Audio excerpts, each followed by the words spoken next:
All right, our next award is for Best Supporting Actor. Guys, we're going to give this one out to the underrated player that will make huge contributions to his team for the rest of the season. Who are your nominees? I'm going to go with Kendrick Perkins, the new center for the Oklahoma City Thunder. He played with a lot of bruising defense and good rebounding for the Celtics in the past couple years with all their playoff success.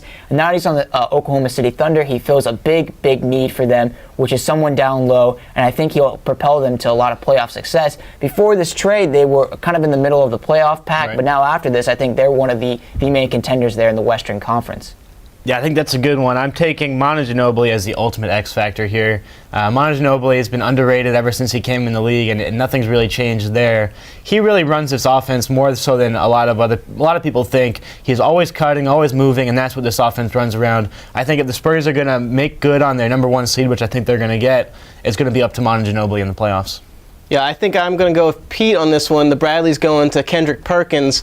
I don't know, Oklahoma City kind of flying on the radar, but they're actually in line for the 3 seed in the West, and Perkins really that banging, bruising body down low that they needed.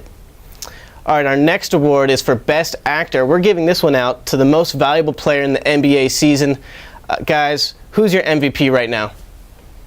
I'm going to go with the consensus choice, Derrick Rose, the guard for the Chicago Bulls. Chicago Bulls, one of the top teams in the league, and he's leading this young team, and they're primed for contention. He also has the numbers, too, to qualify for NBA consideration.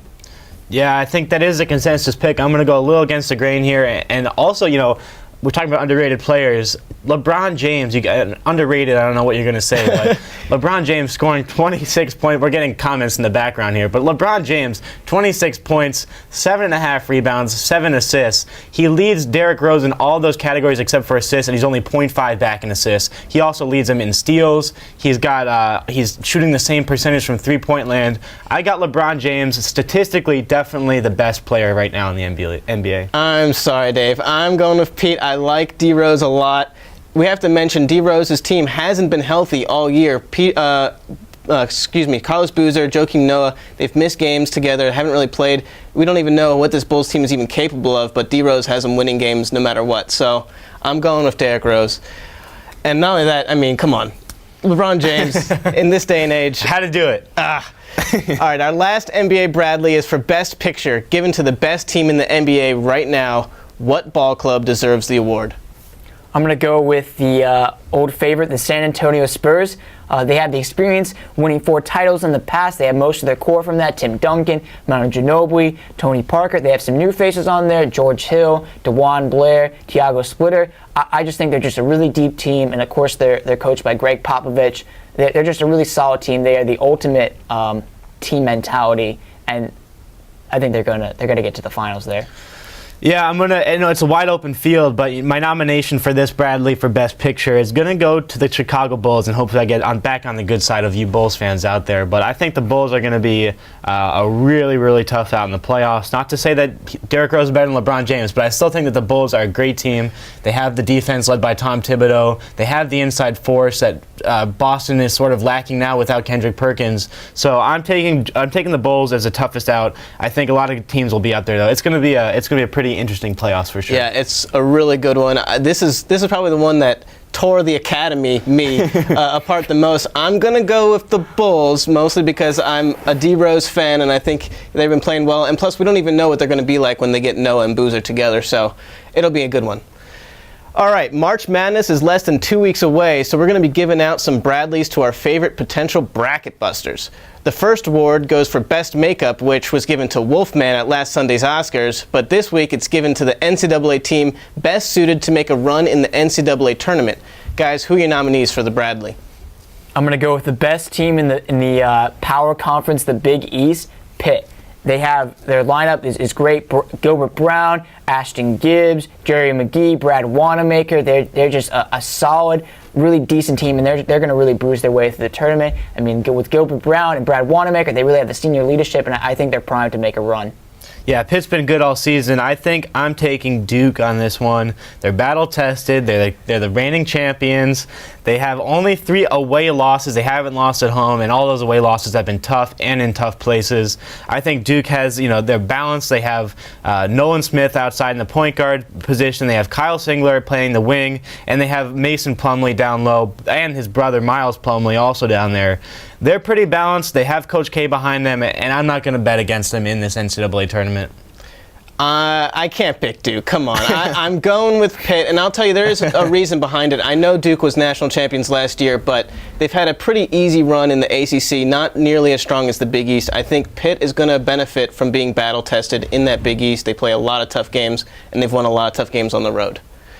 All right, guys, our last Bradley is for Best Foreign Language Film. This one we're giving out to a mid-major team that will make the most noise come tournament time. Who you got?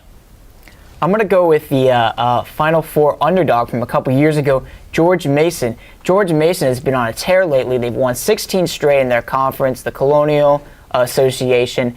And the Colonial League is a relatively strong conference, number 10 in the country conference-wise in RPI. So, a fairly solid conference. And I really think they're primed to make a run there in the tournament.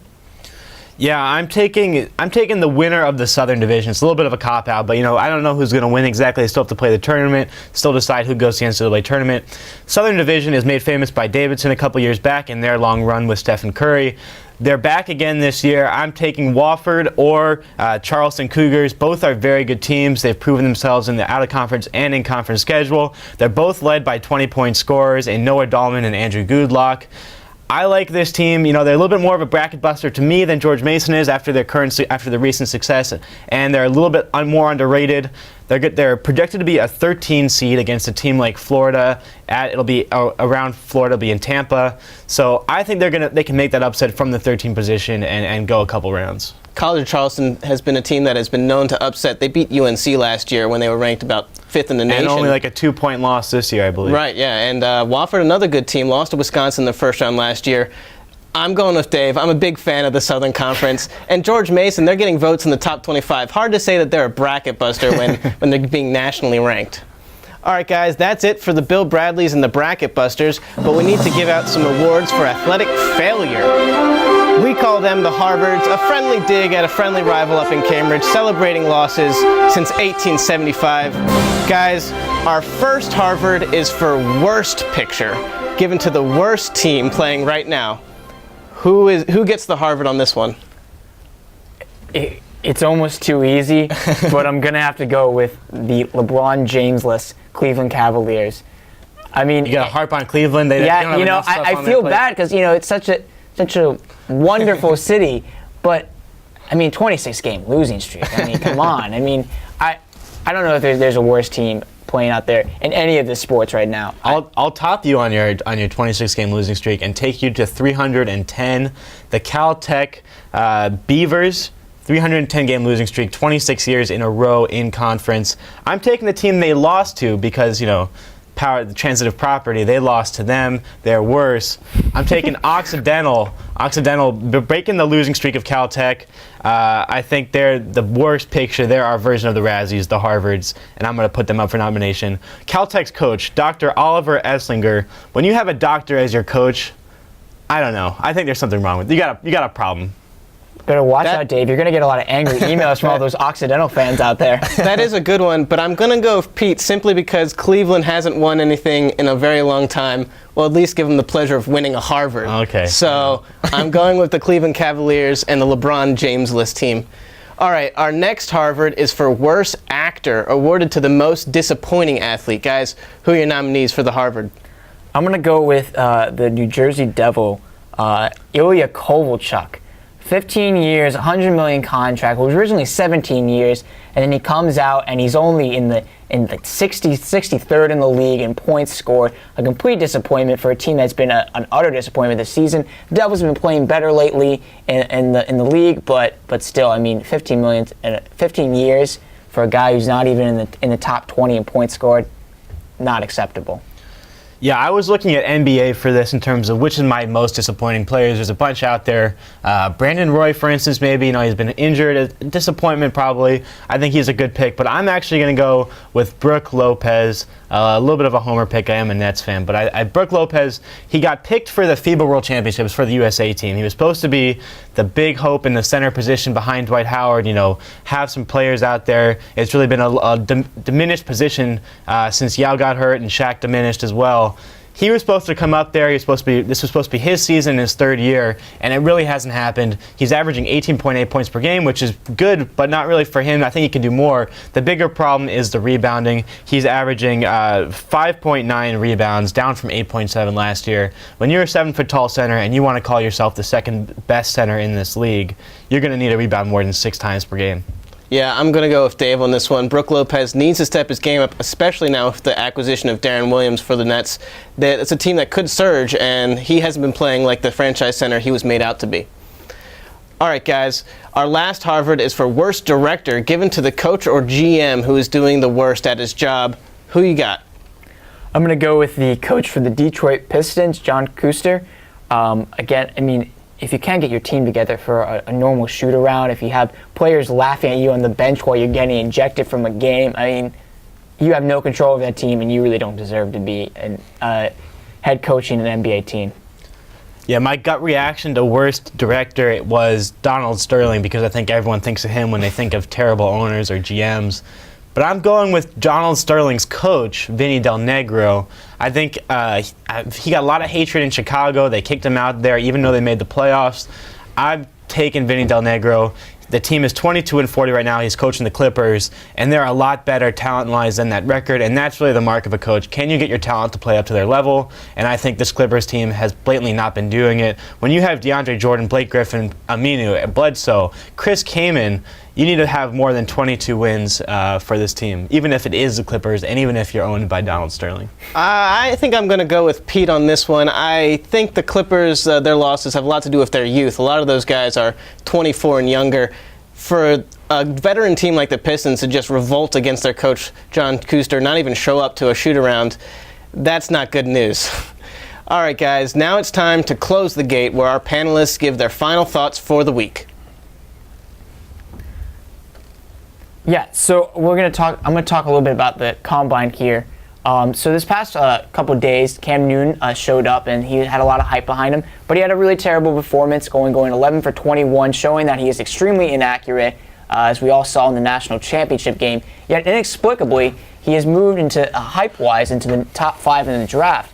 Comparisons have been drawn between him and Big Ben, and the assumption is that he'll have the same success or at least the same potential. But personally, I don't see it. I don't understand why he's even considered in the top 15 of the draft. He really needs to be saved as a late first round or a second round pick. But in all likelihood, he will be a top 10 pick based on unreasonable comparisons to Big Ben. Yeah, I'm going to take my closing the gate opportunity to extend our condolences as a That's Debatable crew to another casualty of sports. It's a sad day, a sad week. We've all seen the Randy Johnson clip where he basically pulpifies a bird, right, with accidentally. Yes. We have a little more grim story this week because it wasn't as accidental. In a Colombian soccer match between Junior Barranquilla and Pereira, an owl, the Junior Barranquilla's unofficial mascot that lives in the stadium, somehow got on the pitch and was unfortunately struck by a pass. And that's not where it ends. The story is pretty bad there. The referee stops play, calls it off, tries to get the owl off, but instead of waiting, Luis Moreno, a player for the a visiting team, Pereira, steps over to the owl and gives it a quick kick. It is a very, very sad YouTube clip. For those of you that'll be watching at home, I suggest it, but it's a sad day for the owl, sad day for Junior Barranquilla, for all those fans out there. We want to extend our condolences out to you. But it did make YouTube magic, so a little bit of a win-win situation. Never very good when animals and get on the soccer field or any kind of field. Yeah, keep the animals and the sports separate. That's what I want. Yeah, okay. That's all the time we have for this week's edition of That's Debatable. We'll be back on the air after spring break, where we'll be in the heart of the NCAA tournament and spring sports. Catch us here, as always, on the Princeton Television Network, and you can follow us on Twitter at DebatableTV, or send us an email at that'sdebatabletv@gmail.com. For Dave Capra, Peter Kunze, I'm Doug Newton. Join us next time for some more heartfelt sports discussion.